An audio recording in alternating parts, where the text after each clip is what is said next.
Ay, good day. So, it's been a 3 days in work here in UK, Char. Actually, nagtuulang ko sa unang ang UK is kanang kaya ra ang panahon ba. Pero depende din na it's either England, Wales or UK. Scotland. So siguro sa Wales o sa England, sa banda sa London, kapital na. Dili ka siya bugnaw, but here in Scotland, particularly in Aberdeen, dool siya dagat ba. Actually ang dagat nada luyo. So ang hangin tanan padulong diri bugnaw siya, makaya ra unta kung walay hangin, pero tungod sa hangin kusog gyud siya makadungag o buwan. Makadungag og bugnaw ba, musulod sa imong sinina kung ani lang. So kung manhin mo, it should be nga naginatawag og windbreakers. Naay mga tila nga dili masudlan og kuan naman na sa Pilipinas. If you inspired nga mag anhi og UK, dapat aware jud ka sa imong suoton. Mo gina number 1. Actually kulang gani ko kuan pang winter. Wala jud ko kadalag pang winter kay wala na time mangukay, no, sa diha sa Pilipinas. Kay agency dali ra kay na istorya, mga 2 days lang wala na. Kinahanglan briefing man lakaw dayon. But we are so thankful gihapon kay nanata diri. Pero sa ako alang nga side is sa ako alang nga side, gusto kay managan ng mga sakyanan diri bay. Tuloy mo farm road lang nila, pero kusog managan. And sa ilahang sakyanan sa pikas na ay kilometer o na ay miles. So diri mani ako ang balay girintahan. So isa sa among silingan diri is Lagyo. Dito we don't know kung kinsa na sila, but sure ko nga kini is farm. So farm area diri sa Scotland, particularly sa Binder. Dili lang kita og farm nga naay na maligya nga mga auto, mga sakyanan para nadia. So di lang ko mag-film about sa farm kay bawal siya. So kini lang makakita mo mga windmill diha. So I expect nga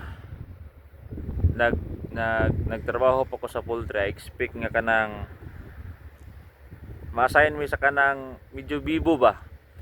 So unluckily naagid mi particularly sa farm. Typical nga farm place gid siya. And kung moadto ka o makapalit kag pagkaon nimo do lang siguro nasa mga 6 kilometers, so balikan na siya. So then na dito tanan actually barato ang manok diri even ang karne kay dali lang man ko na may mga pigiri na yung mga na rancho sa baka. Actually kana na yung mga sheep diha karon, so dali lang sila maka-source. But kung isda maglisod sila source kay dagko ang balod diri dapita. And ang isda gina-export pa nila through Europe. So isa na sa source sa isda diri. Pero ang Scotland is dato siya nga country.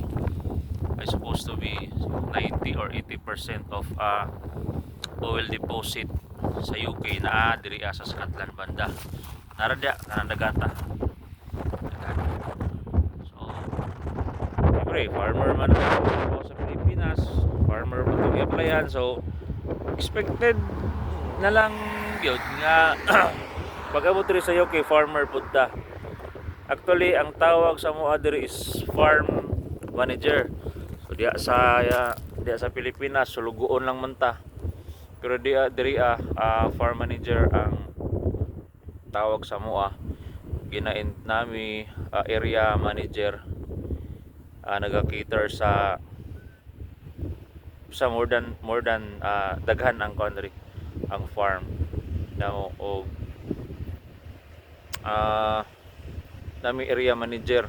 So diha manggod sa ato naka nakatesting og area manager sa chemical company, which is area manager ko na ako'y upat ka tao, and I do not do all the things that need for the operation, but diri if you are be entitled of area manager, you all do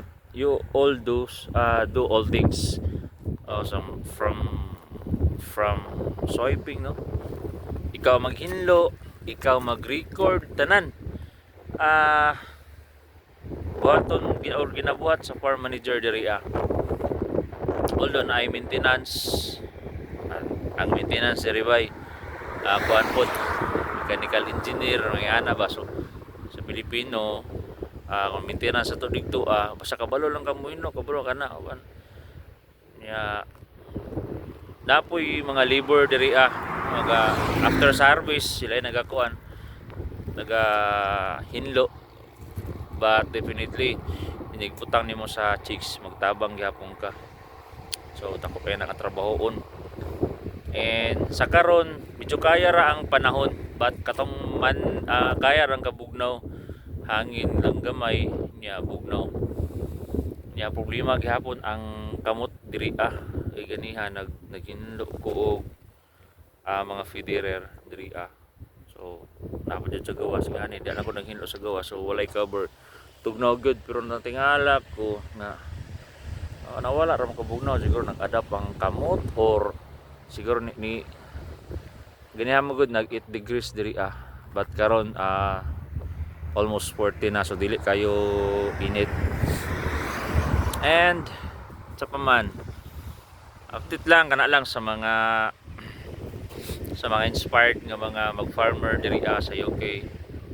I should say nga you should prepare yourself, prepare your mind, prepare your everything, things tanan kay diri kung assign kag farm okay lang sa mga butchers, kay some of the butchers here in UK nasa mga sentro-sentro, so nignaog nila makapalit na sila pagkaon, walking distance lang kapalit na sila sinina. Pero diri kung wala kay sakyanan magbaktas ka dito og manghits around 6 kilometers ikan diri it's a short drive pero kung na kay sakyanan. But we are so thankful that our company provide us car, van, no, for us to be use kasi sa ako lucky ko kay nara kong farm sa Luyo. And then ako mga kauban siguro napasil diri sa mga 10 kilometers, 20 kilometers siguro isa or 15 kilometers layo sila. So nag-provide ang company og transpo, and then sagot ni company ang fuel, but it doesn't mean nga sagot burar or daghan i-abuse na to ang pag-use. So be happy and be thankful kay mi diri kay naisakyanan. The problem is wala pa ko ka-drive karon kay naramon ang farm diri ako duha ka kauban. Shout out Brian and Christian. Agay ko diri nagpaabot ko sa ilaha. So wala lang ako ni sulod sa balay. And siguro pauli na sila. It's a long drive kasi from their farm and sa mo ang balay. Also sa babay i-prepare sa may katulan sa siguro, then some of times nga makalugar na punta mag-video na pud ta, and fully inspirational and uh, fully in, I mean informational also. And nagsipon na ta kay bugnaw kayo diri for for for the 4 months ang ako maintenance nga gidala diri og vitamins importante para sa either nga mo drop ang imuhang lawas, ang imuhang kuan. So immune ka, maybe not immune but at least nakay preparation or nakay other supplements sa imong lawas. So ato na lang kuan kay bugnaw gid sa ulo, masakit sa ulo. Kana lang, and thank you so much. Hope sa katong mag-okay, prepare gid tanan. And di ba nasa na yung mga pamilya diha kanang pamilya, it's one nga both advantage pag para sa karon mga 5 days na ko diri first of work medyo challenging jud kayo, then naghagamon but ginabuhat lang nato nga inspirasyon ng atong pamilya always. Then ampo sa Ginoo gyud sana na siya para i-guide ka ang imong mentality o ang imong journey diri. Taas pa kayo, 3 years pa ko diri ang kontrata, but renewable within 2 months, 2 years. Ang akong manager na ako sa ngadtuon.